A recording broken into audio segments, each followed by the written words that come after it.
menunjukkan keadaan. Yang ni bukan kata Nabi, ini kata Sayyidina Abu Bakar, yang ni kata Sayyidina Umar, yang ni kata ada orang-orang kemudian berjaya dikeluarkan oleh para ulama. Menunjukkan apa di sini tuan-tuan? Menunjukkan betapa Islam ini sempurna.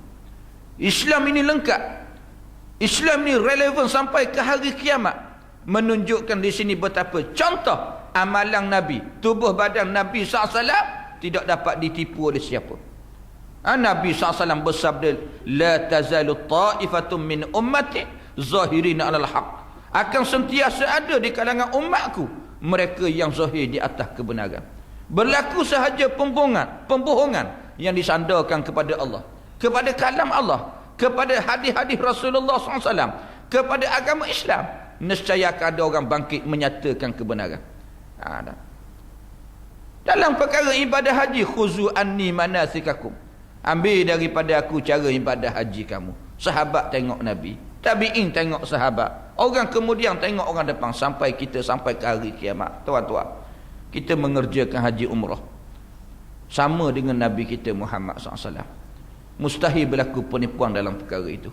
Syaratnya kita kena belajar, kita kena mengaji, kita kena banyak bertanya, kita kena tengok al-ulama warasatul anbiya, nescaya muafaqah amalan kita dengan amalan Nabi kita Muhammad sallallahu alaihi wasallam. Dalam perkara muamalah, jual beli, ada contoh Nabi tak tuan-tuan? Teramat terang. Nabi SAW ni daripada budak minat berniaga. Kita baca dalam sirah, ketika lingkungan umur 10 tahun, Nabi SAW dia ikut rombongan pak saudara Abu Talib berniaga ke Syam. Nak cerita Nabi ni orang minat berniaga. Sebelum jadi Nabi lagi, Nabi ni pengembala, Nabi peniaga, menguruh perniagaan Khadijah, sehingga syarikat Khadijah dapat keuntungan yang besar. Kerana orang yang uruh dia siapa? Orang yang paling benar percakapan dia, orang yang paling jujur, yang paling amanah, yang paling bijaksana, menguruskan apa sahaja kerja. Orang yang sangat luhur, tinggi budi pekerti, sehingga orang minat bermuamalat dengan Nabi SAW. Ramai mana orang masuk meminang Khadijah kerana cantik dia, kaya dia. Tetapi Khadijah dia tak pandang orang, kerana hati dia sudah memandang Nabi SAW. Di atas mulia akhlak Nabi SAW, dia menawarkan diri berkahwin dengan Nabi. Dan Allah Subhanahu wa taala memperjodohkan Khadijah radhiyallahu anha menjadi isteri kepada Nabi kita Muhammad sallallahu alaihi wasallam. Orang-orang Mekah, mereka bermusuh berbalah dengan Nabi, sampai mereka nak bunuh Nabi SAW. Tetapi yang sangat menakjub, mengagumkan akal, apa berlaku? Tengok-tengok rumah Nabi penuh dengan harta-harta orang Mekah. Mereka berbalah, bermusuh dengan Nabi, tetapi dari sudut ekonomi, pengurusan keuangan, harta benda, pelaburan, mereka yakin 100% kepada Nabi SAW.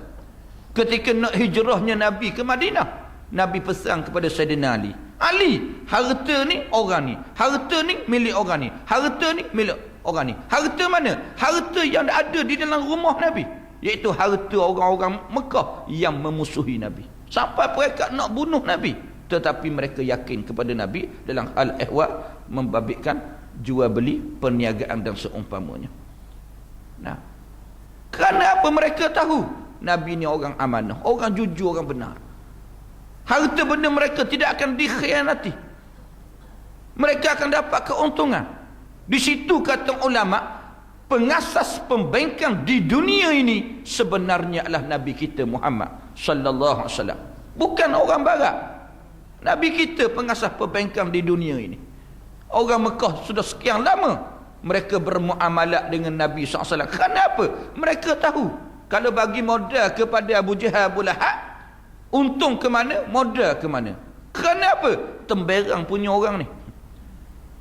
Tetapi bagi modal kepada Nabi SAW, mereka yakin harta mereka takkan hilang, takkan dikhianati, takkan ditipu. Tuan-tuan, kalau musuh Nabi SAW, mereka percaya kepada cara muamalat Nabi SAW, tiba-tiba kita hari ni apa berlaku? yang mengaku mak Nabi SAW, menyambut kelahiran Nabi SAW tiap-tiap tahun, tiba-tiba tak yakin dengan cara muamalat yang diajar oleh Nabi SAW. Ramai mana di kalangan kita hari ni, kalau tak ambil riba nak hidup macam mana? Sedangkan Allah Ta'ala berfirman, wa ahallallahu al-bay'a wa harrama riba.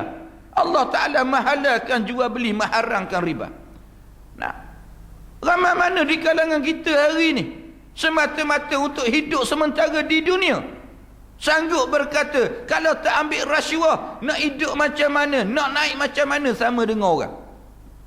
Sedangkan Nabi bersabda, ar-rashi wal murtashi finnar, orang yang rasuah, menerima rasuah, dua-dua dalam neraka. Ramai mana hari ni di kalangan kita yang berkata kalau jujur, betul, benar, lurus, sampai bila-bila tak kaya. Ada. Tapi kalau menipu sikit, cepat kaya. Boleh hidup sama dengan orang. Makna tak yakin kepada apa yang diajar oleh Nabi SAW, apa yang dicontohi oleh tubuh badan, peramalan Nabi SAW. Nabi pergi ke pasar, Nabi tengok orang jual buah, lalu Nabi ambil sebiji, tengok-tengok basah di bawah. Maknanya tuan kedai ni cuba menipu orang. Dia letak yang buruk kat bawah, yang elok kat atas, supaya orang tertarik, terpedaya pergi ke tempat dia. Lalu Nabi bersabda, man ghasyana